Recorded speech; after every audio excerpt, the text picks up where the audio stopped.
Welcome to Weaving Happiness Through Grief, where we navigate the delicate balance between love, loss, and the resilient heart. I'm Stephanie, an author and storyteller who found joy and healing after the unimaginable heartbreak of losing a once-in-a-lifetime love. This podcast dives into the raw truth of grief, the beauty of cherished memories, and the hope of new beginnings. Through my journey, rediscovering happiness and opening my heart again, I've learned that grief and joy can coexist, and love can find us when we least expect it. Join me as we honor the past, embrace the present, and step boldly into the future with courage and vulnerability. Let's celebrate the resilience of the human spirit and the beauty of living fully, even after a loss.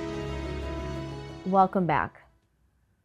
It was January 1st, 2018. Jeff and I literally felt like we were reinventing ourselves. We had new careers, in a new home together, living together, not just the traveling back and forth anymore. And we felt invincible. Everything was lined up. Our lives felt perfect. There was nothing that we could want for at all. We were just in that zone.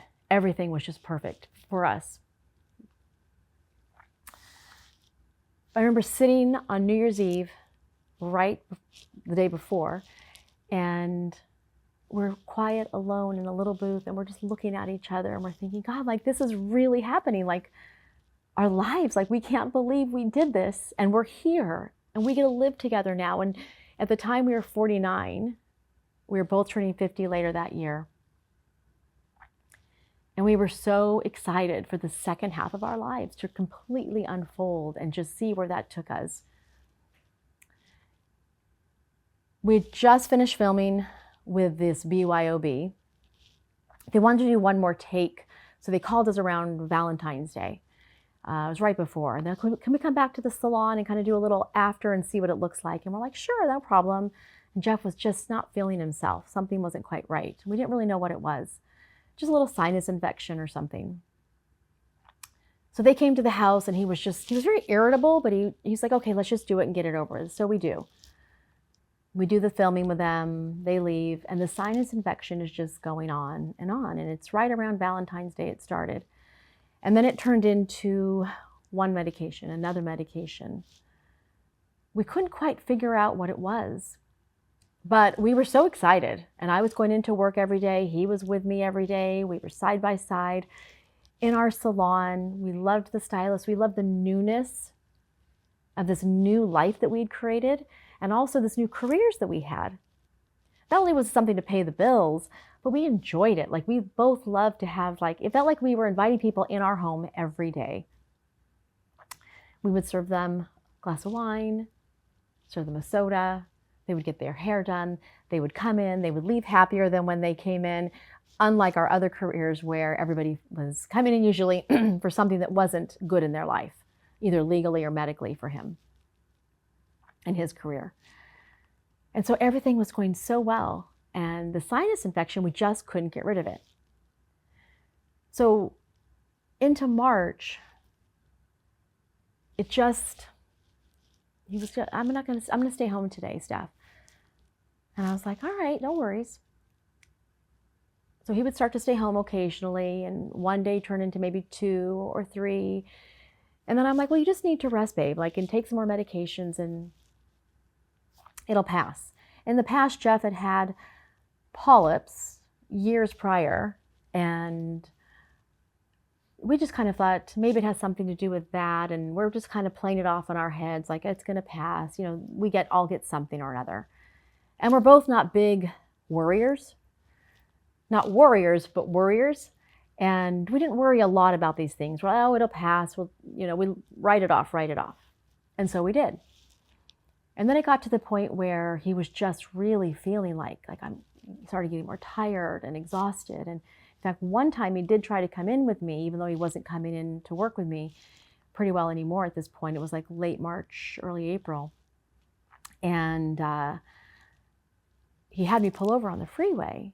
He said, I'm going to be sick. And I thought, my God, from what? We thought maybe something he ate and he just was throwing up. and he just rested a lot. He definitely underplayed things, and so did I. So not being people that kind of over-exaggerate a situation, we just kind of continued to write it off. And we would go to the doctors, another medication, a different steroid they wanted to try. And none of these things were fixing the sinus infection. It kind of just was putting a little Band-Aid on it. Maybe he'd feel slightly better, or so he told me he would. And my oldest, Maddie, was in college in the East Coast in Philadelphia. And we went to go visit her to watch her play softball. She's a softball player. And she was so excited. It was her first season, and we wanted to go watch her play spring ball.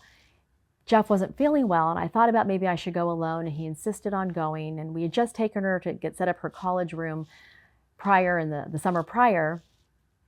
Got her dorm room all set up for her first year, and it was just a wonderful setting. It was great to be with the kids all the time, anytime we could do something with any of them.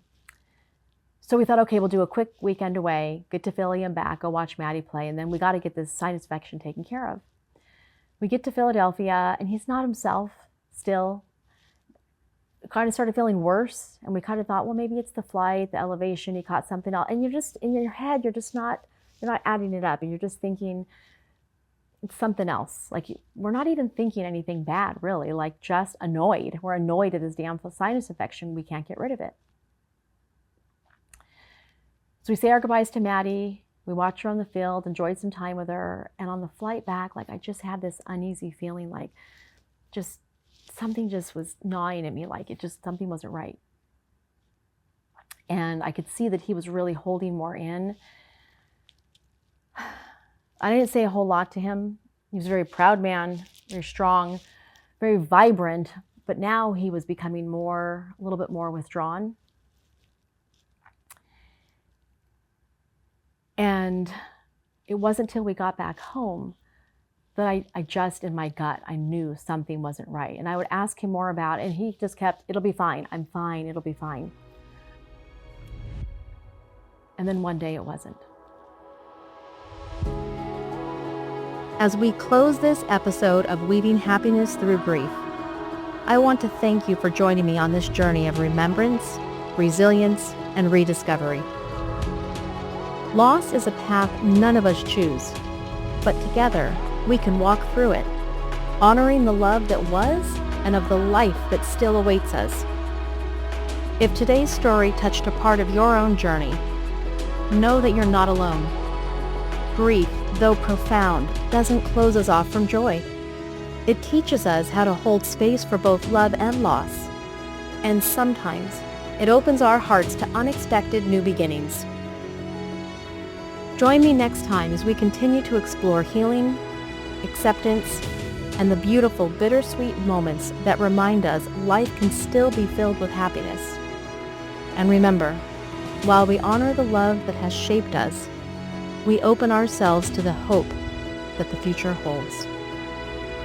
Please head over to the show notes to find out more of the ways I offer guidance on the topics I discuss in the podcast, or visit thestephanieduran.com.